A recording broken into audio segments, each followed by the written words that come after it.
Al-Khidmat foundation ضلع ہنگو نے دوابہ مستحقین میں راشن پیکج کی تقسیم کا آغاز کیا۔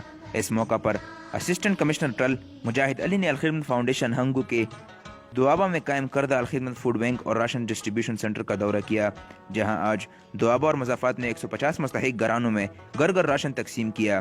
اس موقع پر الخدمت فاؤنڈیشن ضلع ہنگو کے ذمہ داران ملک حاجی جان محمد، عمر فاروق پراچا، محمد سعید، جبکہ الخدمت دوابہ کے صدر احسان اللہ اور جنرل سیکرٹری عرفان سعید بھی ہمراہ تھے۔ صدر الخدمت فاؤنڈیشن عادل شاہ بنگش نے اسسٹنٹ کمشنر ٹرل کو اپنے تمام تر ایکٹیویٹیز کے بارے میں تفصیلی بریفنگ دی، جس پر انہوں نے اطمینان کا اظہار کیا۔